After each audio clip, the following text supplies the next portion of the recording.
Alors bonjour à toutes et à tous et bienvenue au Forex à l'heure US, dernier point de marché de la semaine, Daily FX, Yoav Nizar pour vous retrouver en ce vendredi 8 septembre 2017. Alors je laisse prendre connaissance de l'avertissement lié au risque de trading. Ensuite, on parlera du dollar canadien notamment qui a de nouveau été impacté par une statistique majeure. On en parle tout de suite. Mais avant tout, l'avertissement donc légal sur les risques. Le trading avec effet de levier amplifie toujours les gains et les pertes. Un compte risque limité présente un risque de perte du capital investi. L'investissement sur compte titre présente un risque de perte en capital. IG fournit exclusivement un service d'exécution d'ordre. Cette présentation est donnée à titre indicatif et ne saurait être considérée comme un conseil ou une recommandation.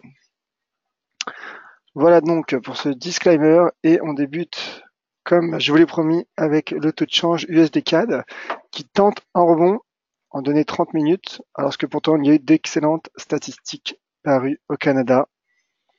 Donc voilà, ce qui explique notamment cette mèche supérieure. En tout cas, le dollar canadien aurait pu s'attendre, en tout cas on aurait pu s'attendre à une baisse plus accrue puisque le taux de chômage a de nouveau baissé et a battu donc les attentes du consensus qui s'élevait à 6,3%. Le taux de chômage a donc baissé à 6,2%. Et concernant donc le entre guillemets NFP canadien, il y a eu au mois d'août 22 200 créations d'emplois au Canada et c'est largement supérieur aux 15 000 qu'attendait le consensus. Malgré cela, on voit dans ce graphique 15 minutes, le dollar canadien finalement baisse certes, mais pour être franc avec vous, je m'attendais un peu plus de volatilité sur le taux de change USD CAD. Je m'attendais au moins à ce que ce support 15 minutes à 1,2063 soit cassé. Ce n'est pas encore le cas. On voit que le marché en prend la direction. En tout cas, cela renforce les stratégies baissières données sur le taux de change USD CAD, puisque comme vous le voyez, le marché a depuis la semaine passée déjà, et le rapport NFP donc cassé ce niveau de support à 1,2435 dollars canadiens et se rapproche donc de notre cible à 1,20 qui est tout simplement un seuil symbolique en plus d'être un niveau de support de moyen terme sur le taux de change USD CAD. Taux de change USD CAD qui est donc baissier, qui s'approche de ce seuil à 1,20 qui est un niveau de support. Donc en effet, comme je dis souvent, entrer tout de suite en position baissière ne permettrait pas a priori d'optimiser son risque, de gérer son risque convenablement et son ratio R3. Mais en revanche, une éventuelle cassure des 1,20 me permettrait de lancer ce scénario baissier. Je rappelle que cette semaine, le taux de change USD CAD a été fortement impacté par la hausse surprise des taux directeurs de la Banque centrale du Canada. Donc le dollar canadien qui est renforcé donc, par sa banque centrale et également par la macroéconomie. Voilà donc pour l'USD CAD, objectif à 1,20 confirmé et en cas donc de cassure des 1,20, le marché pourrait s'enfoncer en direction des 1,1615 dollars canadiens. Alors voilà pour le taux de change USD CAD. Concernant les statistiques macroéconomiques, il y avait également des statistiques en Suisse, avec le taux de chômage également qui est ressorti conforme aux attentes du consensus à 3%. Donc pas grand-chose à dire d'ajouter du point de vue de l'analyse fondamentale sur le franc suisse, mais sur ce graphique euro-franc suisse, vous le voyez donc le cours fluctue à l'intérieur d'un triangle de moyen terme et après s'être replié sous cette résistance oblique et également d'ailleurs sous cette résistance horizontale à 1,1472, le marché a retrouvé la partie inférieure de ce triangle à 1,13835. Donc le marché désormais teste un cluster composé donc à la fois, vous l'avez compris, de cette oblique haussière, mais également de ce support horizontal de court terme à 1,1366. Donc en plein milieu d'un range, que fait-on? Rien. C'est la raison pour laquelle je suis neutre. En revanche, en cas de retour sur les 1,1366, tout simplement un scénario de rebond me paraîtrait envisageable, puisque tout simplement il y a une stratégie de trading range qui est en train visiblement d'être mise en place. D'ailleurs, on voit ce support à 1,1366 couvre également les bougies en données journalières, ce qui montre l'importance de ce niveau de support, et donc stratégie de trading range sur l'euro franc suisse, après donc l'intervention de la BCE hier et également le taux de chômage paru ce matin en Suisse. Voilà donc pour l'euro CHF, on passe à l'euro dollar. L'euro dollar qui poursuit sa hausse, bien qu'il reprenne très légèrement son souffle à très court terme, mais la bougie journalière reste haussière. Le marché a atteint ce matin un nouveau point haut depuis le mois de janvier 2015, donc ce qui est de bon augure pour le taux de change euro-dollar. Je maintiens donc bien sûr ma stratégie haussière pour viser à moyen long terme les 1,25 $.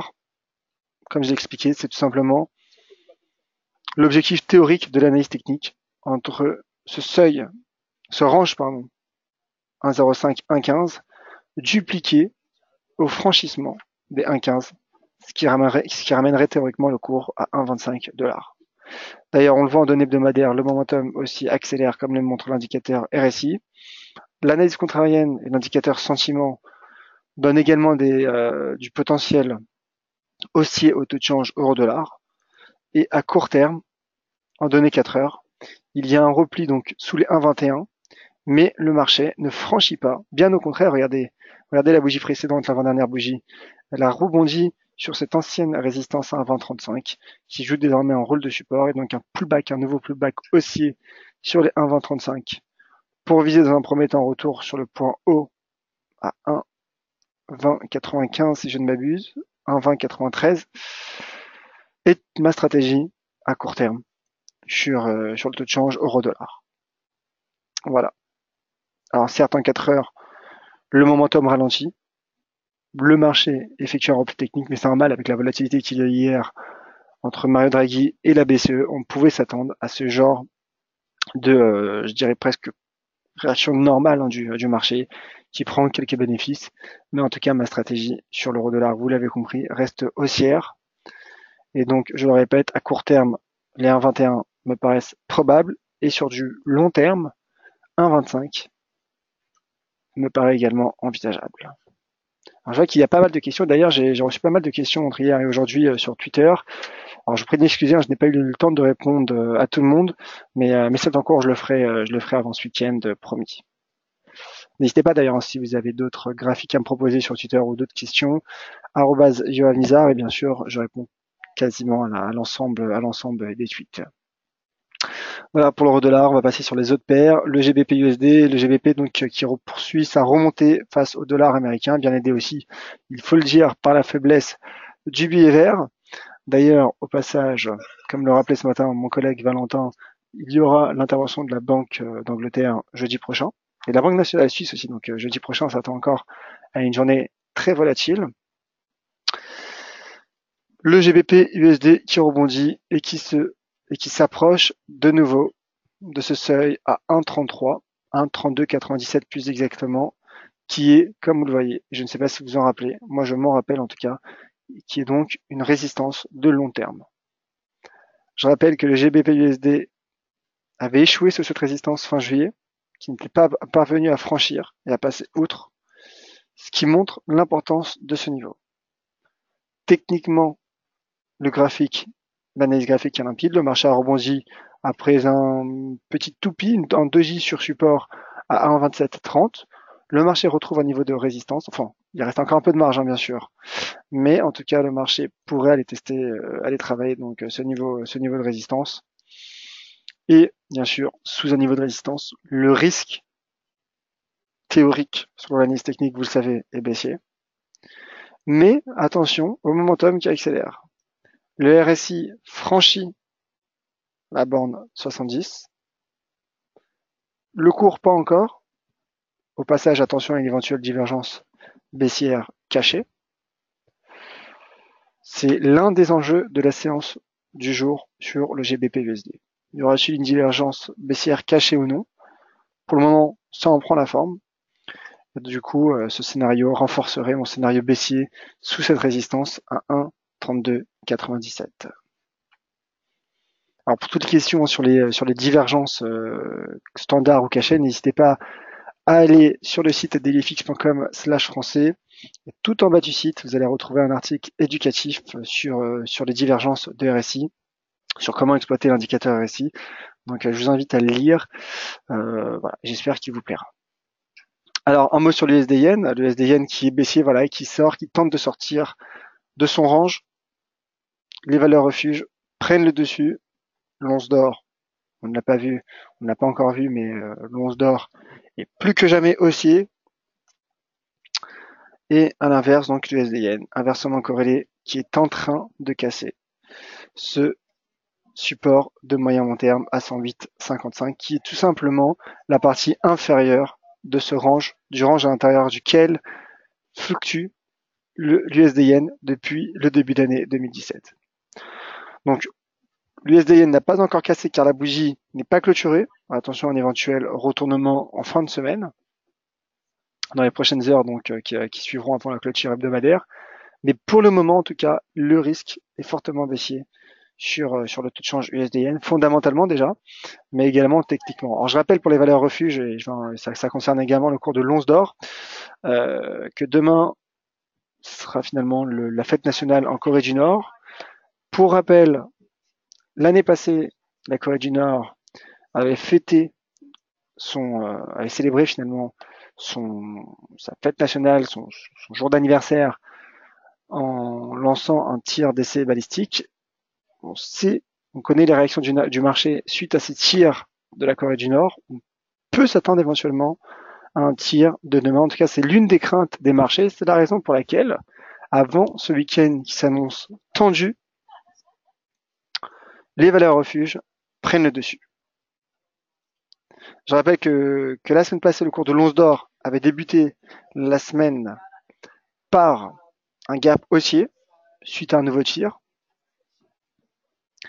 comme vous le voyez sur ce graphique weekly. Attention au risque de gap lundi à l'ouverture. En tout cas, uniquement du point de vue de l'analyse technique et sans prendre en compte les paramètres fondamentaux, le cours de l'once d'or me paraît haussier, conviction haussière pour le cours de l'once d'or, et je vise 1369 et 1400 $ sur du moyen long terme sur le cours de l'once d'or. Regardez d'ailleurs le RSI qui accentue sa hausse et les prix également. Donc forte conviction haussière sur le cours de l'once d'or. Alors bien sûr, en cas de calme géopolitique, peut-être que le cours de l'once d'or pourrait subir quelques pertes, mais au-delà de l'aspect géopolitique, finalement, il y a également le repli du dollar américain qui soutient et favorise le cours donc des valeurs refuges donc de l'once d'or. Je rappelle également que Mario Draghi a soutenu, selon moi, les valeurs refuges, car Mario Draghi, en effet, a adopté un ton plutôt hawkish, non accommodant, et qui a donc renfloué, en quelque sorte, ce sentiment d'aversion au risque. Voilà donc pour les paires majeures.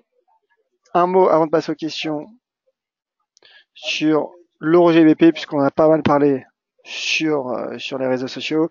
L'euro GBP qui se replie, qui met sous pression ce support à 0,91 424, qui est le point haut de la semaine du 10 octobre dernier. Ma stratégie haussière est en train d'être invalidée. Pas encore, car le marché n'a pas encore cassé, la bougie n'a pas clôturé. C'est l'un des enjeux également de la séance. Comment clôturera le marché en données journalières? Cassera-t-il ou non les 0,91 424? Il en prend la direction. Le momentum baissier accélère. Et, comme me le montrait un auditeur sur Twitter, donc cet auditeur, je demande ses références à un double top en 4 heures. Selon moi, il ne s'agit pas réellement d'un double top, ou du moins, peut-être un double top, mais du coup, oblique.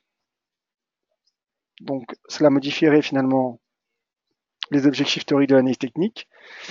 Mais, du coup, si nous avons un double top oblique, la ligne de coût est également oblique, et donc, selon moi, il n'est pas encore validé. Au-delà, finalement, de cet éventuel double top ou non, c'est finalement, et selon moi, cette zone de support qui est en danger. Cette zone de support entre les 0,91 424 et les 0,91, je tentais d'être précis, et les 0,91 33, qui est mis sous pression. Le marché d'ailleurs travaille son plus bas hebdomadaire, a atteint hier après l'intervention donc de Mario Draghi à 0,9118. Donc en effet, en cas de cassure de ce seuil, ce qui confirmerait donc la cassure de cette zone de support, ma stratégie haussière sur l'euro GBP serait remise en cause et donc serait invalidée et le marché pourrait retomber en direction des 0,90 livres sterling. Je rappelle donc, comme j'ai expliqué il y a quelques minutes, que l'euro GBP sera impacté jeudi prochain par la Banque d'Angleterre. Voilà pour le Forex. Je vois qu'il y a pas mal de commentaires et de questions également sur le chat. Donc, je vais y revenir dans un instant, pardon. Juste un mot sur Wall Street. Wall Street qui a atteint donc notre premier objectif à 22 040 points sans parvenir à le franchir et qui se replie. Wall Street qui se replie, qui retrouve quasiment un niveau de support, qui se rapproche sur les 21 680 points. Sur support, vous l'avez compris, le potentiel pourrait être haussier, mais il reste de la marge encore avant que le marché atteigne éventuellement les 21 680 points. En tout cas, un cas de rebond sur les 21 680 points. Ma stratégie serait de nouveau haussière en direction des 22 040 points et 22 180 points. Voilà donc pour le Dow Jones. Allez, on finit avec le S&P 500 qui en données journalières tente de former un fanion technique, comme vous voyez, mais qui n'est pas tracé sur mon graphique, qui tente également de rebondir, de former du moins un support à 2455 points, 2456 points pour être plus précis.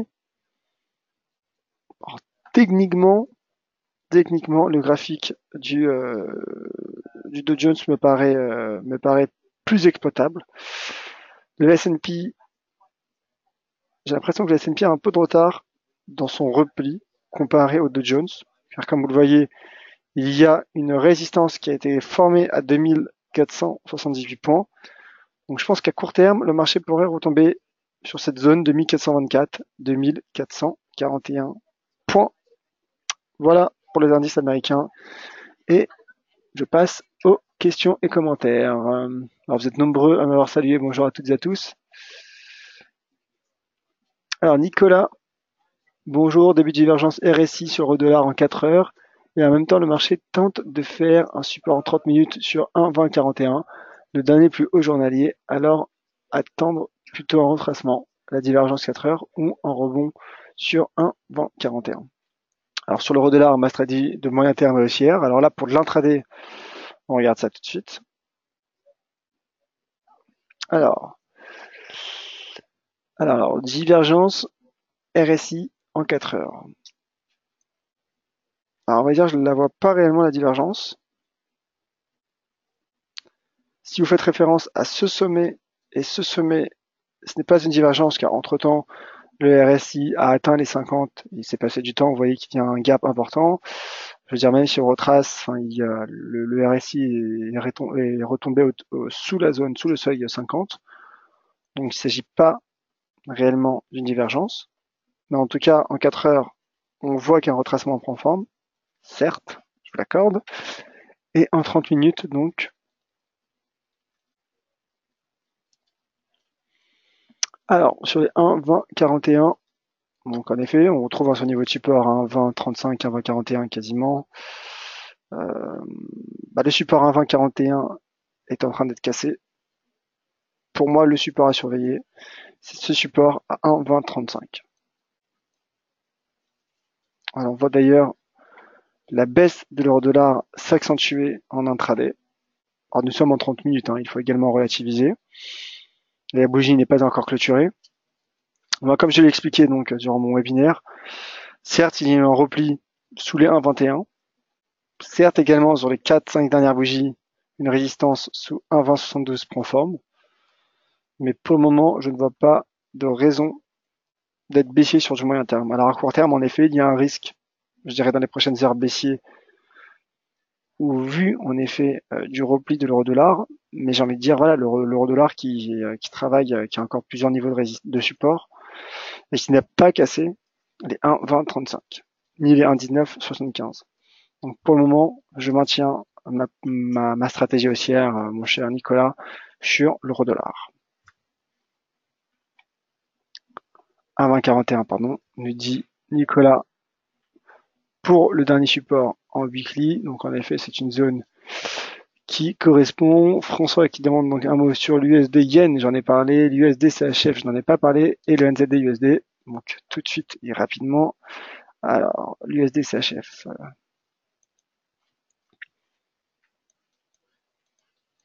L'USD CHF. Voici mon graphique USD CHF. Qui est sur un niveau de support. Il y a le niveau de support weekly, donc potentiel haussier. Bossette d'inversion de polarité, donc je pense que l'USD CHF pourrait rebondir sur ce support pour aller chercher dans un premier temps les 0,9654.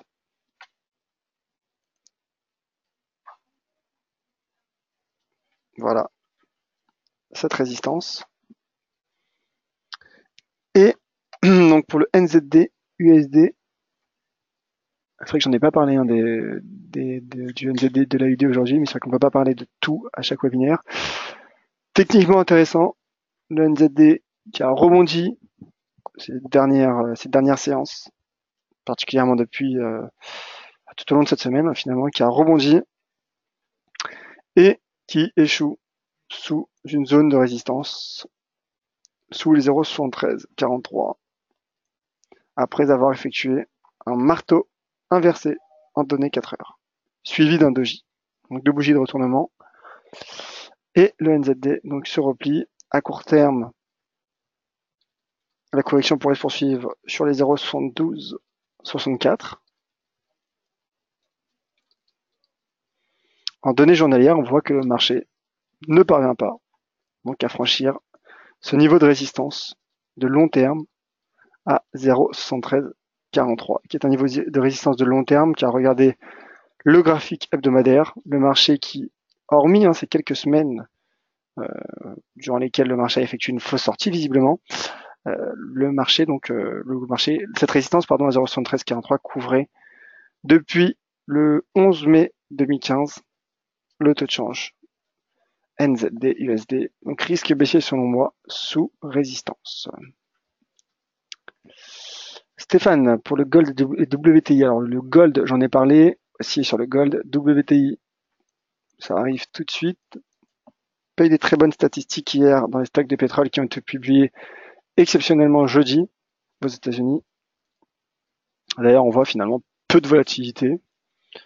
Le marché qui à court terme donc se stabilise sous la bande 50 et donc sous résistance. Le risque me paraît également baissier, d'autant plus que la bougie d'hier a clôturé sous la forme d'un doji.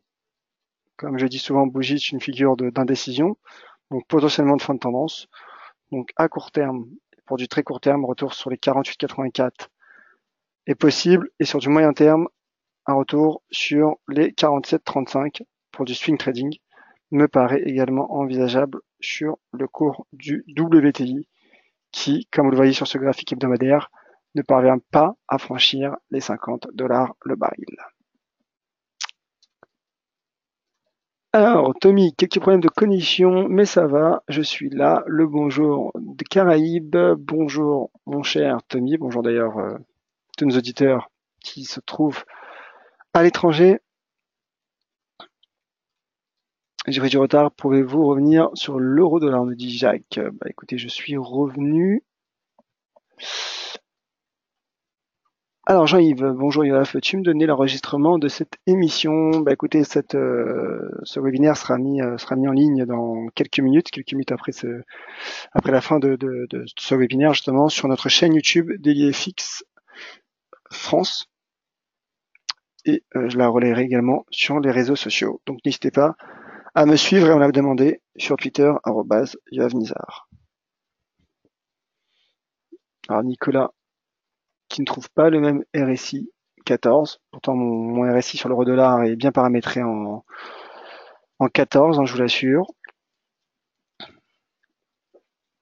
Attention peut-être à l'unité de temps, mon cher Nicolas. Alors, c'est Luc.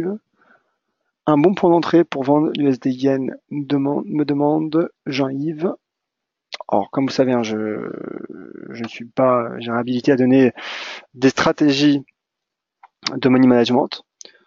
Ce que je peux vous dire sur l'USD-Yen, comme je l'ai expliqué, en cas de cassure donc de cette zone 108,55, 111,01, selon moi, en cas donc de confirmation de clôture sous cette zone, le signal baissier serait relancé, serait lancé du coup, serait lancé. Voilà. Donc en cas de cassure de ce niveau de support, stratégie baissière sur l'USD-Yen pour viser les 106,42 à moyen terme. Et gare donc mon cher Tommy en effet à Irma, comme le dit Luc. On espère d'ailleurs bien sûr que écoutez, comme je l'expliquais hein, pour les auditeurs hein, qui se trouvent actuellement proches de ces îles, j'espère bien sûr que vous vous portez bien et que tout va pour le mieux. Et de rien, mon cher Stéphane. Alors, plus d'autres questions ni commentaires sur le chat. Merci à toutes et à tous de votre présence. Alors, je vous rappelle, hein, donc, que je reste disponible sur Twitter, @javizar. Voici l'orthographe. On se retrouve mardi à 14h30, comme chaque mardi, jeudi et vendredi, pour analyser les stratégies évoquées durant ce point de marché. Merci à toutes et à tous. Portez-vous bien. Passez un bon week-end. Soyez prudents sur les marchés et à mardi et tout de suite sur les réseaux sociaux, c'était Yoav Nizar pour Daily FX. Au revoir.